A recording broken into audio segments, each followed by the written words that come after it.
मेरे प्यारे बच्चों, अब इसका छाया मत छूना का ही दूसरा पद हम लोग ले लेते हैं, है ना। दूसरे पद में कवि कहना चाहता है, यश है या न वैभव है, मान है न सरमाया, जितना जी दौड़ा उतना ही भरमाया, प्रभुता की शरण बिंब केवल में कृष्णा है, हर चंद्रिका में छिपी एक रात कृष्णा है, जो है यथार्थ कठिन उसका तू कर पूजन, छाया मत छूना मन होगा दुख दूना। इस तरह के भाव कवि ने इसमें लिया है।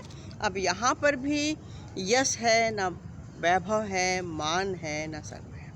कवि अपने जीवन के बारे में ही बता रहे हैं कि उसके जीवन में ना यश है, ना वैभव है, ना मान है, सरमाया मतलब पूंजी है, धन दौलत भी नहीं है। इन सब चीज़ों से वो वंचित रहा है और वह मनुष्य भी कहता है कि इन चीज़ों से मनुष्य हमेशा वंचित ही रहता है।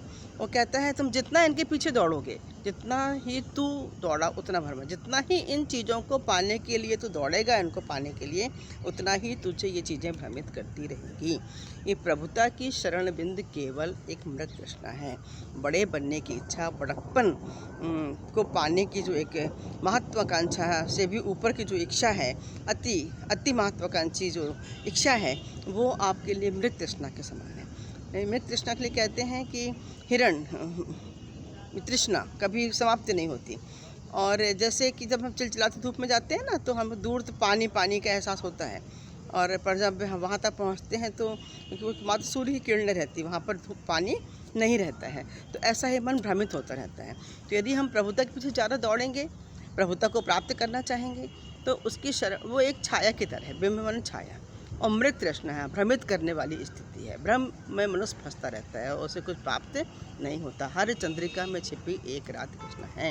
हर चंद्रिका माने चांदनी, एक चांदनी रात के पीछे एक काली रात छिपी रहती है ना। अमावस्या और पूर्णिमा को समझ सकते हैं इसमें आप कि काली रात दुख है और चांदनी सुख है।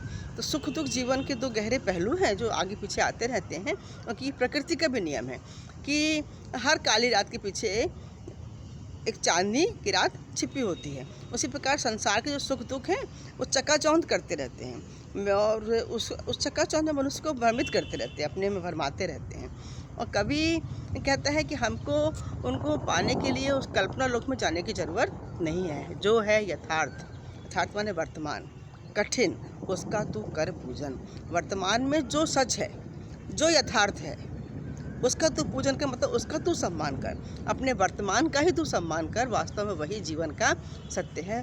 बाकी कल्पना लोक में भ्रमण करने से, मृत तृष्णा के पीछे दौड़ने से, यश वैभव पूंजी के पीछे दौड़ने से जितना तू दौड़ेगा उतना ही तू भ्रमित होता रहेगा।